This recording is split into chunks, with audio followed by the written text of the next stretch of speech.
Hi, when we think about water, what normally comes to mind? Obviously, it's something we drink and we need to feed the plants. But if you've been in introductory college biology, then you might also think of two hydrogens and an oxygen, H2O. Fundamental to all known forms of life is the need for water. And water covers about 71% of our Earth and is vital to the survival of all of the organisms on it as far as we know. In this section, we're going to explore some of the unique properties of water and why it is so important to us. The first thing I want to describe is because of its unique structure with two hydrogens and an oxygen, it is a polar molecule. A polar molecule simply means that one side of it has a positive charge and the other side has a slightly negative charge.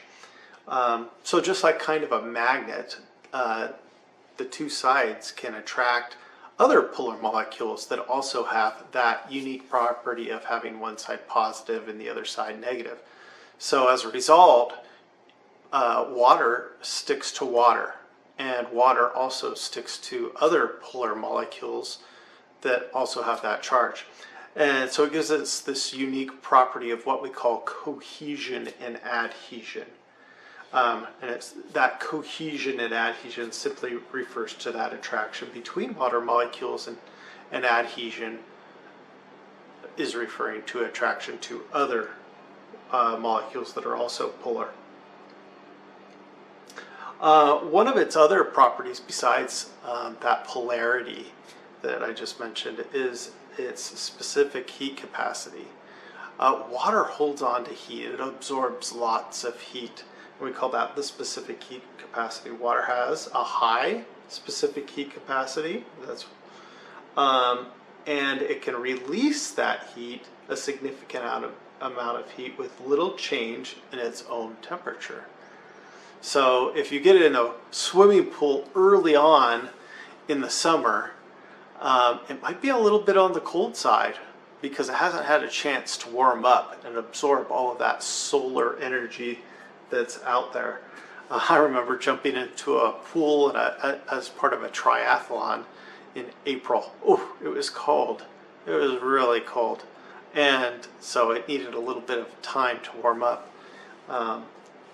before it was more comfortable to jump into. But it is important for us humans because it helps us circulate heat throughout our bodies. That's one of the main components of our blood is water.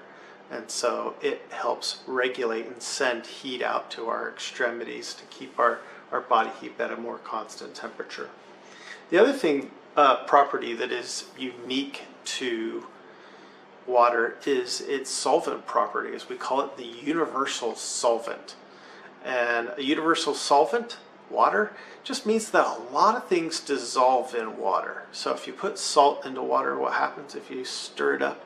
It dissolves and it goes away. A lot of things dissolve in water as a result. Again, making it a wonderful property for living things to transport nutrients around the body or around their bodies so that they can get all the nutrients that they need. Its density is also kind of interesting. So it turns out that it's most dense at around 4 degrees Celsius. If you freeze it, what happens? Water floats, and one of the reasons it floats is because it's actually less dense as a frozen structure. It freezes into some kind of crystalline structure that is less dense than water is at 4 degrees.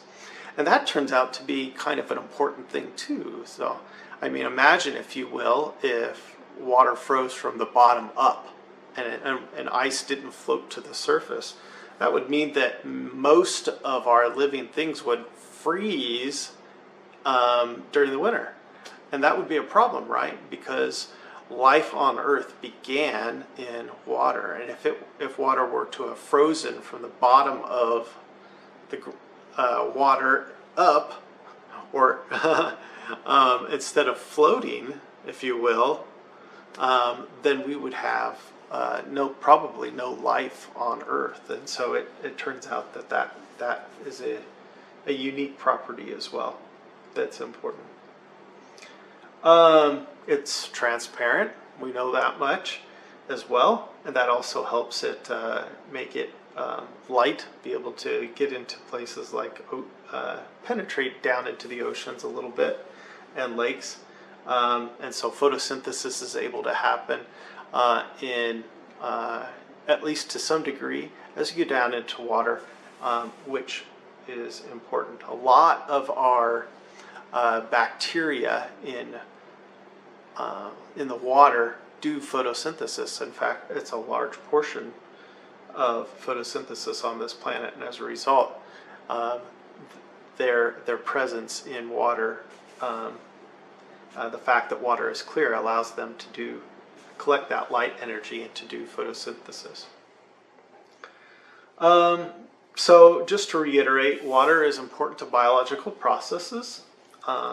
It participates, it's a product, and it's a part of many of those biochemical reactions, and especially photosynthesis and cellular respiration.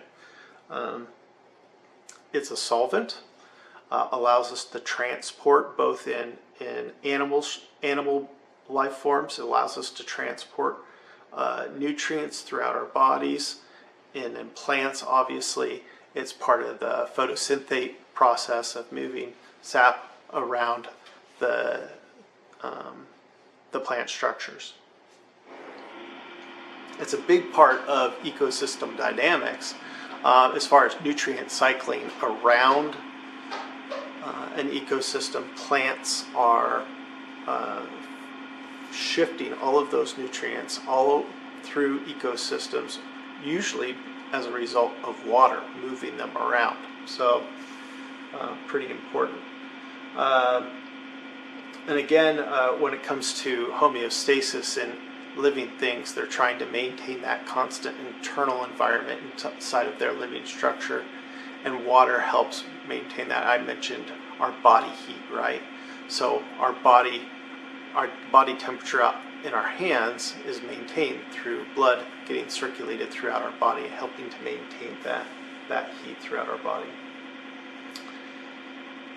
Well, I hope that was a useful run through of the characteristics of water. I would make a note of those. If you need to go back through this video, please do, and re-evaluate all of those characteristics so that you know how important water is to our biological and environmental sciences.